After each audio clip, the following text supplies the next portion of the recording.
government fails, the world's off its rails, leaders are whacked, democracy is under attack. It's just our luck. We elected this dumb fuck, doesn't give a shit about us, but throw his mother under the bus. It's time to get smart, folks, time to get real. Let's cut through the crowd, tell us how you feel. Let's pull back the curtain and open the door. Get some stuff that's not bought and paid for. Let's herd border to border, coast to coast. Let's cue the talent, let's meet the host. Podcast by George. Hello, hi, how are you? And welcome to another podcast by George. Got a special guest for you today. He's a returnee. He's coming back. He's one of these guys that we've circled back to because he's really good and he knows what he's talking about. It's Victor Tiffany. But before we get to Victor, I just kind of wanted to, kind of put a bow on this fad, as I call it, this FAD, the Iowa caucuses. What's the fad? What's the FAD? Well, it's a flaming ass disaster, folks. That's what the Iowa caucuses were this time around. You heard the Lucan Endowed Professor of Politics from Iowa State University, Stephen Schmidt, say that you can stick a fork in the Iowa caucuses. We were probably going to lose it anyway, but my God, we couldn't have screwed that up any worse than we did. And of course, the question now is, was it by accident or was it by design with that app? I'm not a deep, dark conspiracy guy. I tell folks that usually I kind of lean towards the side, if there's a conspiracy, it's usually one based in stupidity. And I looked at this app that the Democratic Party went out and contracted, and I thought, my God, because they drank that Kool-Aid about Russiagate, they went out and tried to block the Russians from having an impact on the Iowa caucuses, and the Democrats blocked themselves. It's like a Monty Python script. Well, since then, I'm seeing a lot of the information that's coming out about how Pete Buttigieg helped pay for that. The Clinton campaign was the one behind bringing it to the DNC. I mean, it doesn't look very good. I can't really decide at this point about who's if it's the DNC being too stupid or if they're in on it. If they're in on it, I'm a little worried because that's pretty high-tech stuff. That's pretty scary, and that's kind of where we're at with the Iowa caucuses. As a way of introducing Victor, I wanted to say this. My take on the results from this Iowa caucus, Bernie won. That's the way I'm going to report it.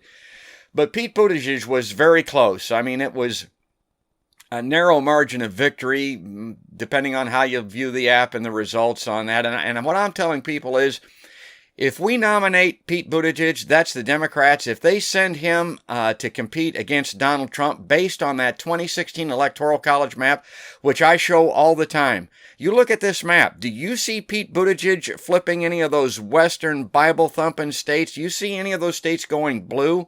Bernie Sanders can turn those states because he's a progressive. He's a Democratic socialist, although I'm recommending Bernie not use that term any longer. I think he ought to use the term New Deal Democrat. Forget about the socialism crap, because the smear wagon is well underway against Bernie, trying to tie him to Russia with socialism and all that. It's bullshit, folks. He should just term himself a New Deal Democrat. But Bernie has the potential to flip some of those populist states out west, because the one thing they hate are the New York bankers. They hate the people back east, and they'd like to go blue if they could find a reason to do so. And then the other thing is, move east, young man. Take a look at the map. Look to the east here. And look at those Rust Belt states, those industrialized states that were put out of work. The factories closed back in the 80s and 90s. They blame the Clintons for that. They blame Obama for that. Those folks wouldn't step up and vote for Hillary Clinton on 2016 on a bet. You can do this map. You can do this math for this map on the matchbook cover. If the Democrats insist on doing this without Bernie Sanders, if they take away his side of the electorate, my opinion is they cannot win. And that gets us to Victor Tiffany. That's kind of where we left it the last time we talked to Victor. And he's still out there doing the good work with his organization. And Victor, that was a long intro by me, but kind of say hi to the folks and tell us where you're at right now. Thanks for having me, George. I appreciate this. And you're absolutely right for more reasons than you explained. I learned since I last talked to you about a group of swing voters that made Bernie or bust practically irrelevant. Bernie or bust is a strategy to build leverage, right? To have a whole bunch of people. We were aiming for 1 million, and ultimately we got about 1 million people who voted third party, 1 million burners who voted third party in the general election. And we built that up as a leverage strategy. Look, you either go with Bernie, or drop Hillary Clinton, go with Bernie, or you're going to lose this election. And they chose to ignore us, and they took the chance. And what happened was, we didn't find this out until there was a survey done in 2017 of burners. You know, they verified, yes, they voted for Bernie in the primaries, and then they verified how they voted in the general election. 12% of Bernie supporters voted for Donald Trump, swing voters. That's a 3 million vote swing, right? It's not just 1.5 million votes lost for Hillary. It's also 3.5 million votes for Trump. So that's a 3 million vote swing. And there's data showing that the number of those swing voters in Michigan, in Wisconsin, and in Pennsylvania were all greater than Trump's margin of victory. In other words, they could have claimed credit. Now, you might think, oh, so what? You know, after 3 years of Trump, certainly these people have changed their mind. They're not going to vote for Trump again, right?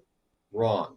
3 2019 polls indicate that again, it's a higher percentage. I don't want to get into some tricky math here, but it's roughly the same number of people. 1.5 million of Bernie supporters are going to vote for Trump. That's what they're telling pollsters. In 3 different polls, they're going to vote for Trump this year if Bernie's not the nominee. That's it. We don't need Bernie or bust. Drop Bernie or bust. In fact, when I go down Twitter, the Bernie or bust search feed on Twitter, if I see somebody who's Bernie or bust, I encourage them to take the Bernie or bust pledge. If I see somebody who's against Bernie or bust, they're criticizing Bernie or bust.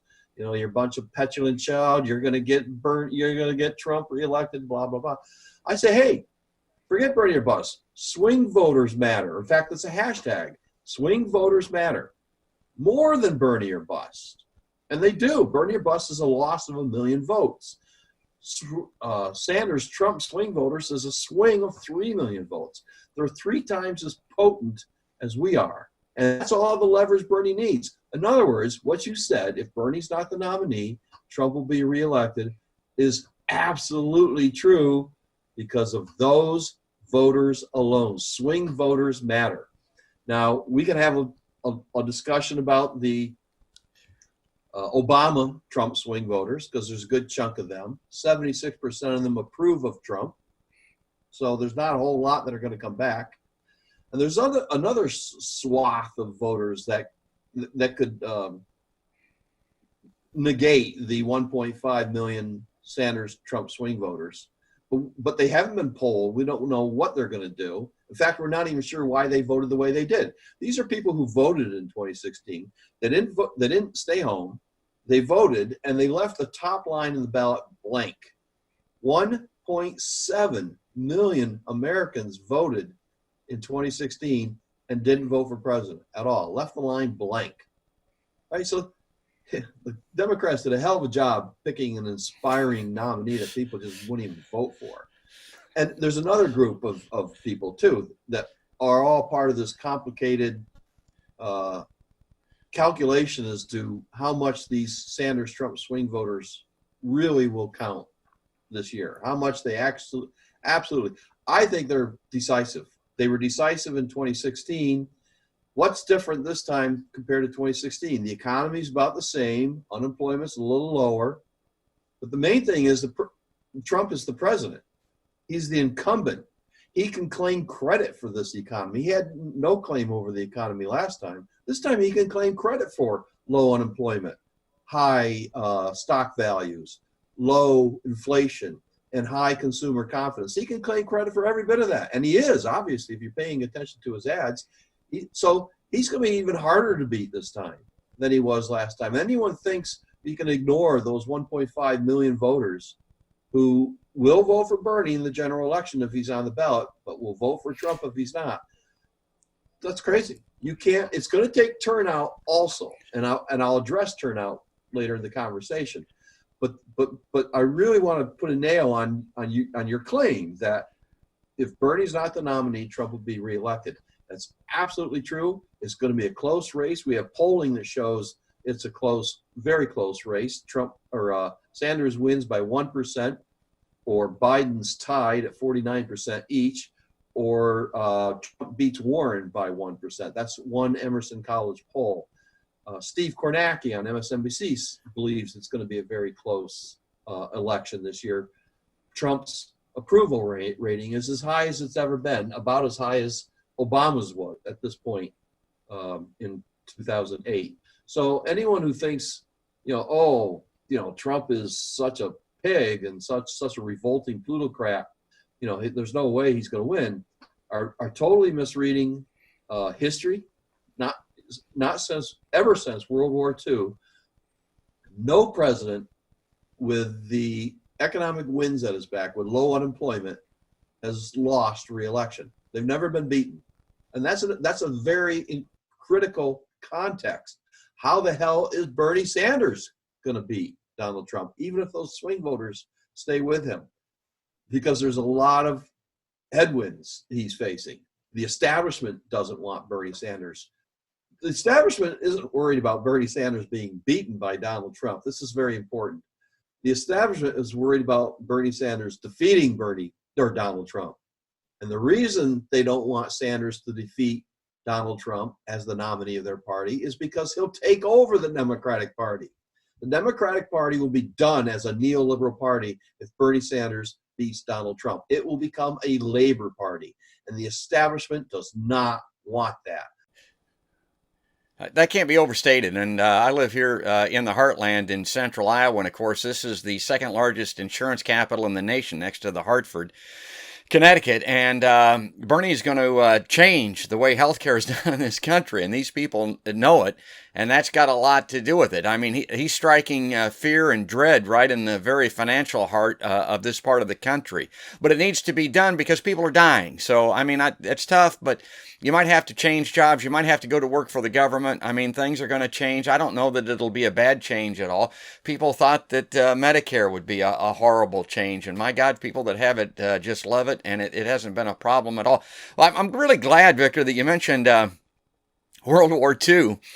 In history, in what you were talking about, because I tell people it comes to World War II, I'm always reminded of the divine wind. That's the translation of kamikaze for the Japanese. And I look at the Democratic Party and I tell people, my God, what are you doing? I mean, Pete Buttigieg can't be elected. He's probably the least electable of all the candidates. And then this app thing, the shadow app thing, this is just further going to embolden, further, not enrage, that's not the term I'm looking for, but it's going to make the Bernie people more strong and stalwart in their beliefs, and it's going to make it even less likely that the DNC that's behind this thing can get any of their candidates nominated. Do you agree? Twitter has been pretty active with the hashtag Burn Your Bust all year and for the last several months. But Tuesday, the day after the caucuses, it trended, although Twitter didn't show it as trending. But I look at that feed all the time, and it was 160 Burn Your Bust hashtags per hour on Tuesday last week. So what you're saying is absolutely true. It's fired up. There's a whole bunch of people on Twitter saying, I wasn't going to do Burn Your Bust this time around, but after the shadow app, after the IDP mangled this thing. It appears like they're, tipping the scales on this matter. They declare, or Buttigieg declared himself victor of the primary, and Bernie won it by 6,000 votes. So it has radicalized. We've been saying all along, it's rigged. Don't wait to take the Burn Your Bust pledge until you notice, and it's glaringly obvious, like it became obvious last Monday night and Tuesday. don't wait to take this pledge. Do it now, because the system is rigged now. It was rigged before last Monday, and it's rigged very specifically in two ways. One, they set up the rules so in the first round, any candidate coming in with 50+% of the delegates can win the nomination. Otherwise, if you don't have 50 or more, or it's got to be not or more than 50% of the delegates going in, then it's going to go to the second round when the superdelegates can vote, and all delegates can vote for whoever want. Nobody's tied any longer. But you can't overcome the superdelegate advantage. I mean, Bernie can't win in the second round. Correct. So, and that's how it's rigged. So the second part of the rigging is all these candidates who jumped in, all these pseudo progressives like Warren and Bloomberg, all that money. He's not even progressive. No, but he's sitting in the weeds. Yeah. He is into sabotage Bernie. There's no question. And so is Warren, by the way. She was recruited to run. Yeah. And she's there. She's not going to drop out, even though she's clearly not going to win. She's in this to become vice president. She's in this to divide the left, make sure Bernie doesn't get that 50+% of the delegates, and then she'll be offered some position in the administration, very possibly because they want to check off a box on the identity politics, very possibly as a Native American woman. Agreed. Or just the older woman thing. You cannot believe, particularly in this part of the country, I think next to Florida, Iowa probably has the most elderly female population in the state. Those people were devastated when Hillary Clinton lost. That was their shot. That was their opportunity to get not only the first woman elected into the White House, but somebody they could look in the mirror and see, literally. And that went down in flames with Donald Trump, and they've been out of their minds about the Orange Man ever since. And they look at Elizabeth Warren and think, round two, maybe this is it. Maybe this is the last shot of our lifetimes to get somebody like that in the White House. And I think that may be what's happening. Now, we're limited on time as always. Before I lose you, Victor, I wanted to go back to what you were talking about earlier on turnout, because these Iowa caucuses were interesting. In 2008, when the electorate was energized and people wanted change, which they still want, maybe more than they did then, and they had a candidate they thought would deliver it in Barack Obama, the Iowa caucuses had over 200,000 participants. Surprisingly, the caucus just concluded only had about 175,000. Some observers were predicting that we might go as high as 300,000 because of the energy they thought in the electorate and here in Iowa for these caucuses. Didn't happen. What do you attribute that to? That it's a caucus. You know, people are busy. They did. Bernie was able to get these satellite caucuses set up so that people working in that second shift were able to get out in a different time period and caucus during the day. The caucus is time consuming. Who's got an hour or two to go and participate in this process? It's time demanding, and a lot of people just don't have that kind of time. Yeah, I don't mean to interrupt you, but guys like you and I mean, we can go in the room, we can work it, we can do our thing. Other people don't like that. Not only do they not want to work the room, they don't want to be worked. They want to have, they like the traditional part of voting where you go in secret, you cast your ballot, and you don't have to talk to anybody about it or tell anybody about it. They don't want to stand up and hold a trial and testament to candidates or have people try to convince them to go one way or the other, particularly young people. I got to tell you, Victor, I don't think there were very many young people at this caucus. But there were quite a few. At least the Sanders campaign is claiming that there were a good number of young people. With Bernie, maybe, yeah. I think the answer to your question will come this Tuesday. What's the turnout going to be in New Hampshire? When all you got to do is show up, get into your privatized voting container or whatever it is, booth, cast your ballot and go home or go back to work or whatever it is you're doing. It's much less time consuming.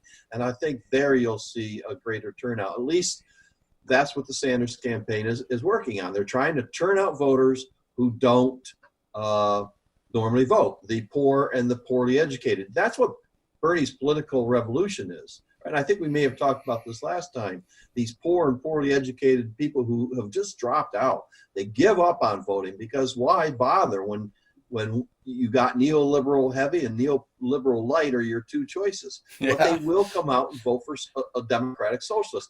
And let me just address that too, because you said you wish he'd call himself something else. A lot of us want him to call himself a social democrat, but he's calling himself a democratic socialist. The thing is, Bernie Sanders, as a politician, is far more popular than socialism, democratic or otherwise, is in the United States. So that's the sort of counterbalance that can carry him into the general election and help him defeat Trump. Not democratic socialism, but Bernie Sanders. He's honest. His agenda is popular and populist.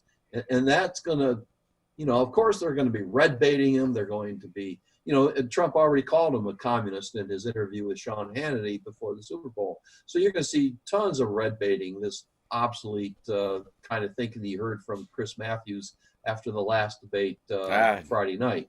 It's not, we're basically going to be expecting it.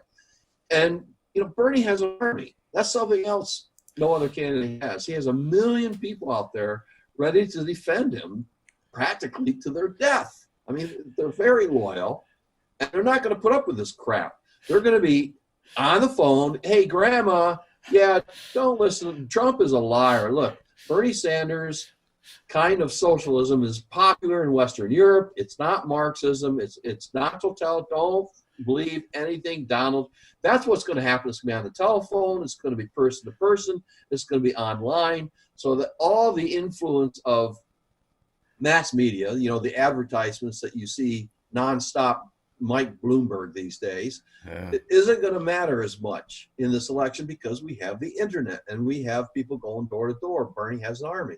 So I think there's a lot of advantages that Bernie brings to this that no other candidate can. That's why Bernie beat Trump. He's the only one who's going to widen the blue tent and include working poor, working stiffs, people who are shifting to Trump because they've given up on the Democratic Party, who has sold them out 44 years ago. The Democratic Party became a neoliberal party under Jimmy Carter. And that's what the elites consider a threat from Sanders, and that's what working class consider an opportunity. Yay, wow, we can vote blue again because we want to vote blue again, not just because we don't like the red guy. We want, he's giving working stiffs and poor people a real reason to come out and vote again.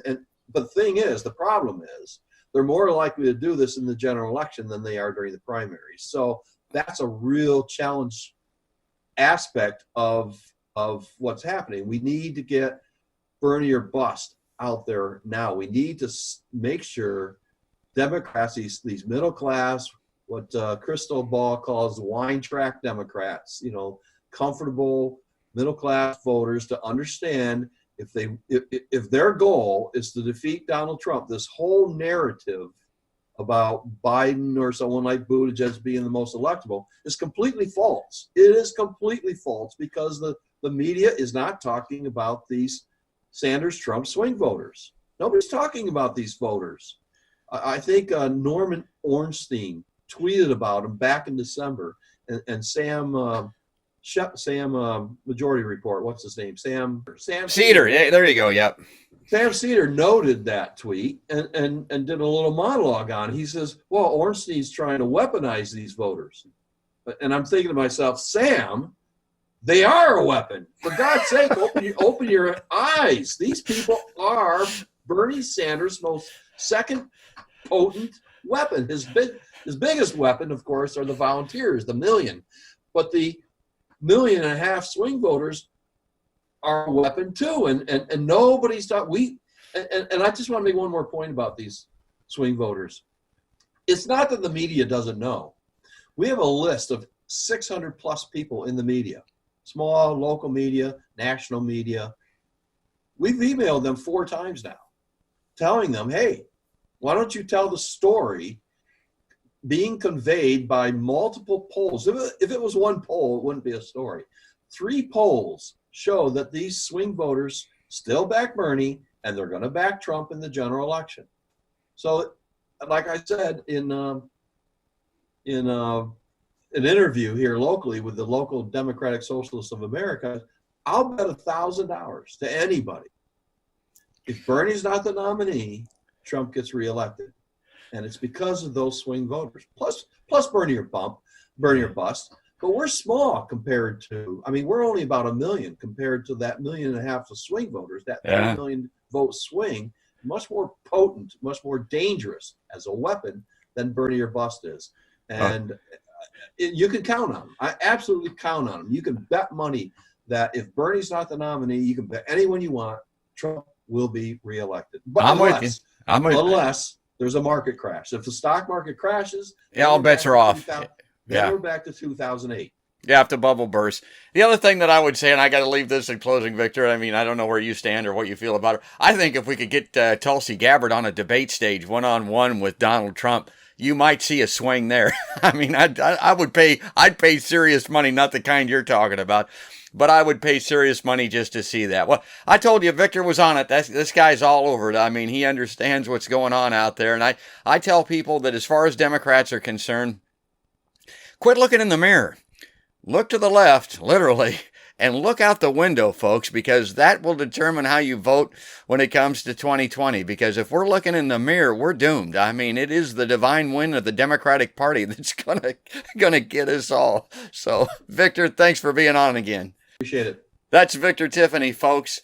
And I want to encourage everybody to check him out. He's all over Twitter. He's on Facebook. I mean, any platform you can find Victor Tiffany. And let's mention your book. I wanted to bring that up, too. Bernie or Bust, Pioneers of Electoral Revolt. It's the only book written about electoral leverage. And that's what Bernie or Bust is. That's what the swing voters are. They are Bernie's electoral leverage. And as Joshua Holland, I'm in the middle of editing a video now addressing an article by Josh Holland. He says all candidates have supporters who won't vote for the Democratic Party if their nominee isn't elected. And he's right about that. The fact of the matter is Bernie has almost twice as many of these kind of leveraged supporters who aren't loyal to the Democratic Party as Biden does or as Warren does. So this is the only book in the universe written about electoral leverage in a two-party system. So if you know somebody who wants to vote for Warren and you know somebody who wants to vote for Biden, put this in their hands because it'll help them understand exactly why Bernie's the only candidate who can defeat Donald Trump. Ah, that's great. That's a great ending, man. That's just the way to take it out here. And if you like Victor Tiffany, if you like Podcast by George, if you like Bernie, I mean, like us on Facebook, follow us on Twitter. You see that little bell, that subscribe button on YouTube, click that, and you'll get all the podcasts. We're going to leave it right there. We'll get back to him. We'll follow up again. This isn't Victor's last time on this podcast. We'll see him again very soon. But for right now, folks, that's another podcast by George.